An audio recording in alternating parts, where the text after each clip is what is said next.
How do you breathe when a child begs officers to arrest her mother before she does something she can't undo? That was the call that dragged me out of sleep and straight into a reality I wasn't prepared to face. The detective's voice was scraped raw. "Your niece is here. She came alone. You'd better come." He didn't give details. He didn't need to. I threw on jeans, grabbed my keys, and drove through a night that felt too hollow, too still, like the world was holding its breath. When I walked into the station, I saw her immediately. Emily, 6 years old, bare feet dangling off a plastic chair, swallowed by a blanket 3 sizes too big. Her eyes weren't teary, they were empty.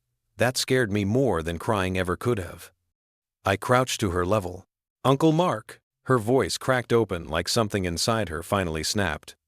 She reached into the blanket and pulled out a bundle of papers, hands trembling hard enough that the pages shook. "I found these in Mom's room." Before I could ask anything, a detective walked over with a heavy manila folder. He set it on the table in front of me like it weighed more than it looked. Inside, photos of Jenna with men I recognized, hidden phones, receipts for hotel rooms, messages, letters written to men my brother trusted more than his own shadow. And then the journal page. It wasn't emotional. It wasn't confused. It was cold.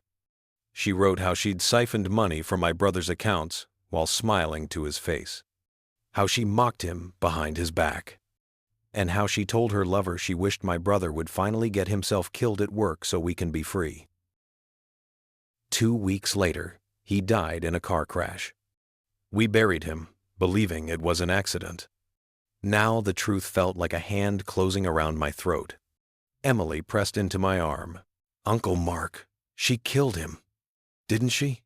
I swallowed, hard. I couldn't say it, not yet, but the silence between us answered for me. I took her home, put her to bed on the couch.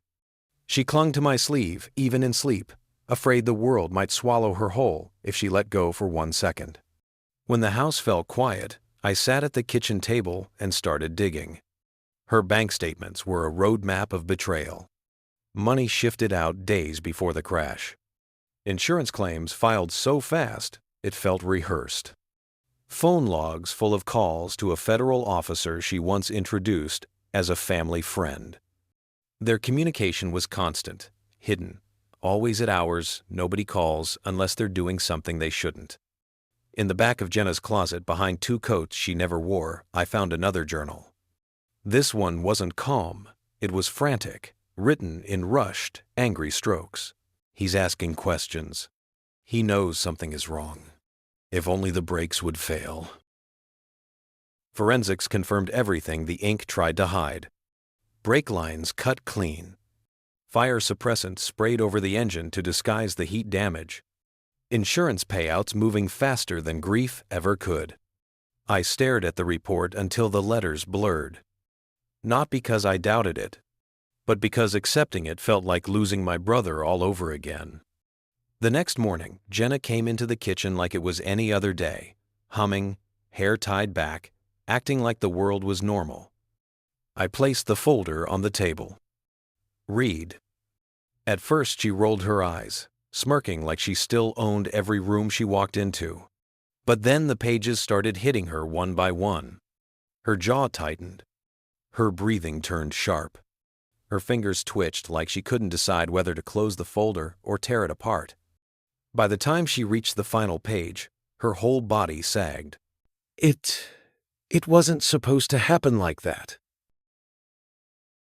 Not denial. Not anger. A confession she didn't realize she'd given.